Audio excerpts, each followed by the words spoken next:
So this class is just a very basic overview of skin integrity and management of skin to prevent injury to our patients, which we all know are at very high risk most of the time.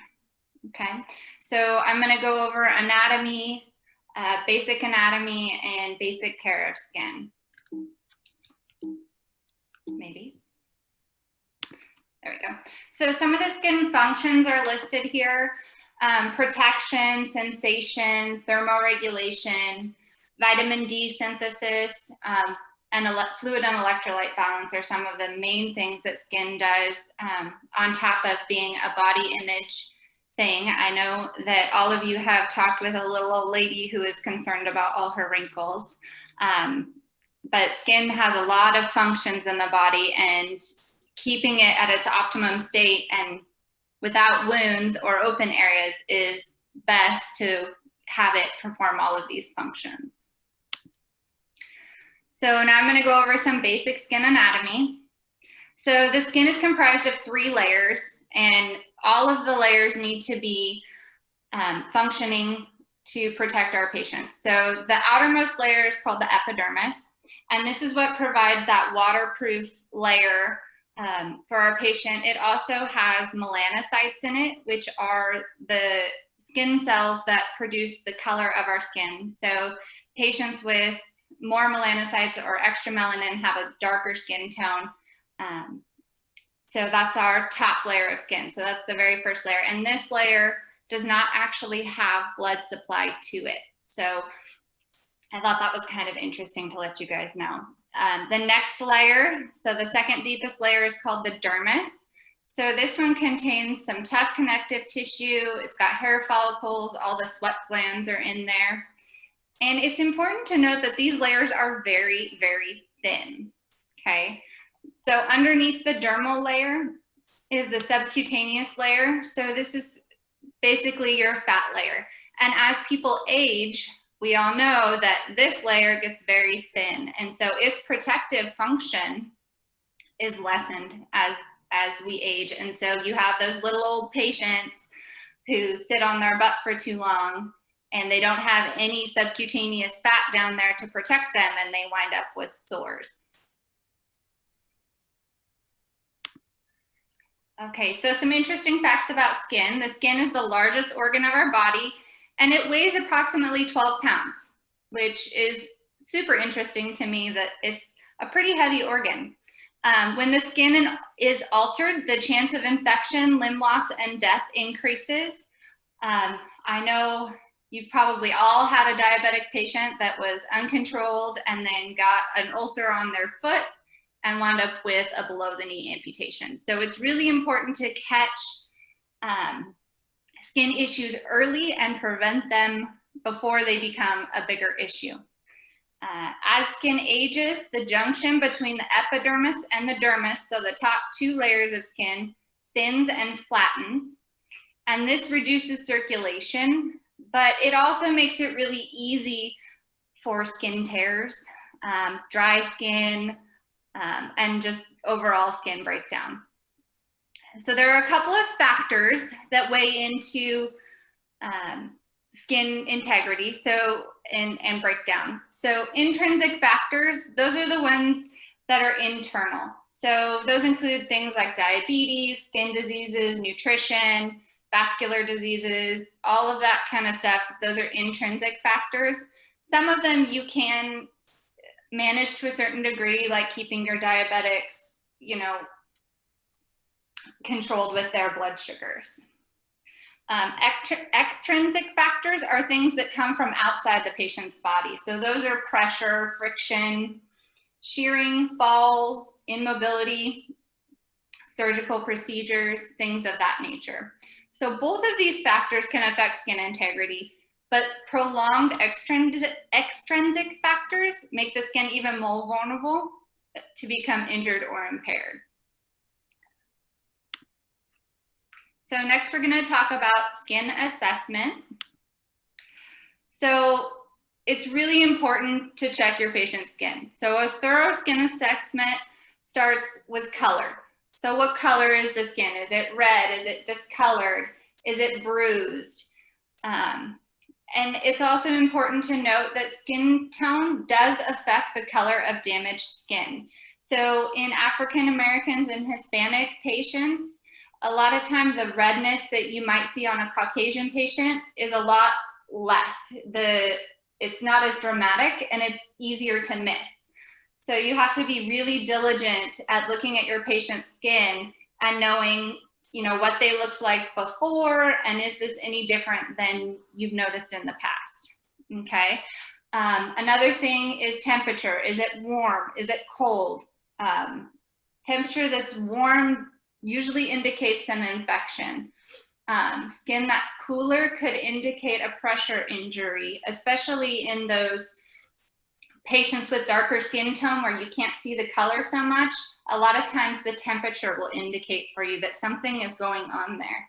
If it doesn't feel like the rest of the skin, then there's probably something going on and you need to report it to whoever you report to at your facility. The texture of the skin, is it dry? Is it cracked? Is it excoriated, meaning is it scratched? Is it denuded from incontinent episodes? Then you want to know about moisture, and you want to know what's causing the moisture. Is this patient really sweaty? Do they have a lot of skin folds? Are they incontinent? Those kinds of things. And then overall integrity. Is their skin stripping off? Do they have blisters? Do they have open areas? Are they prone to skin tears? And then lastly, you want to know the location. So where is this patient having skin breakdown? Where are we noticing these issues? Because knowing where it's happening can lead you to fixing the problem. Okay, so now I'm going to go over some of the mechanisms of skin breakdown. So compromised skin can have numerous causes. These include friction, moisture, pressure, trauma, among other things such as surgical incisions, those kinds of things. These factors work together or alone to damage or injure skin. So immobility, poor nutrition, incontinence, medications, especially opioids or other pain medications that impair sensation, hydration, impaired mental status, and loss of sensation such as neuropathy also are culprits in skin breakdown. So mechanical injury is probably one of the most common, and this develops from friction and shearing. And this usually takes place when a patient's sitting or they're lying in bed. You can reduce these by using assistive devices, lowering the head of the bed, lifting and not dragging during transfers, and making sure clothing and linens aren't bunched or wrinkled under the patient. So I'm going to talk a little bit more about friction. So friction is when two forces rub together, like when you wash your hands in the sink, that's friction. So when you drag the skin across the bed linen during a transfer, that's friction. After this injury, the skin could be red, rough, you could excoriate it, scratch it a little bit, or superficially injure it. So you really want to avoid dragging your patients across the bed. I know sometimes that can be really difficult when you don't have everything maybe you need to get a patient moved safely, but asking for help and using the devices you have in your facilities is really important. And so shearing is very similar to friction, but it's both gravity and friction working together against the skin surface. So the most common way that I've seen this happen is when you boost a patient really far up in the bed, and then you have the head of the bed raised and the patient slides back down. These kinds of injuries are generally more deep than a friction injury is. So it actually affects the junction of where the upper layers of the skin and the subcutaneous tissues and muscles are, and it causes some tearing. It also can damage some blood vessels, and it can lead to undermining wounds. A lot of times we'll have these big oval-shaped wounds on a patient's backside from them constantly sliding down in bed. So now we're gonna go over how to prevent all of these skin issues. So moisturizing dry skin is important. You should do this at least twice a day if the patient's got real dry skin. Avoid hot water during bathing. So this will increase dry, cracked skin. I know a lot of elderly patients like hot showers because they're chronically cold, but if you can do a warm shower and use moisturizer, that would be better. Protect skin with a moisture lotion or a barrier cream as needed. Some barrier creams have zinc, there's dimethicone, there's petroleum or silicone. It depends on what you guys use at your facility, what your rules are. So I would check with your management about that. Padding and protecting vulnerable areas. And what you protect with is really variable based on your facility, what you guys are allowed to use and what you have available to you.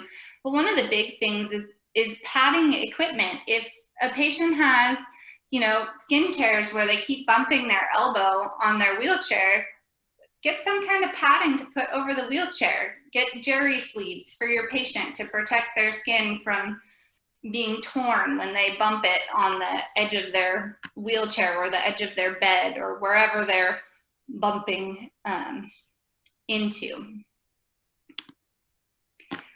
Check your skin often. So turn the lights on, look at it, listen to your patients, feel it, and report it. So report it to whoever you guys report anything to. So if there's an issue, have someone else look at it if you're not sure. It's better to have more eyes on it and make sure this patient is safe and doesn't wind up with a wound. Keep the head of the bed flat if they can tolerate it, or below 30 degrees. So the higher up you go above 30 degrees, the more likely they are to slide in bed, and they'll have those shearing forces and possibly injuries. Use mechanical lifts or multiple people for moving bariatric patients or any patient. If you feel, you know, that this little old contracted lady needs to be lifted with a Hoyer or with 2 people, then do that. Make sure that you're safe and they're safe so no one gets hurt. Use draw sheets to pull up, transfer, and position your patients. Don't drag them across the bed. Encourage a well-balanced diet, encourage fluids. I know that most of you in the facilities are already doing that. So to wrap it all up, identifying skin integrity issues earlier is better. The faster we can fix the problem and treat the skin issue, the better the outcomes are for our patients. And that is all I have for you.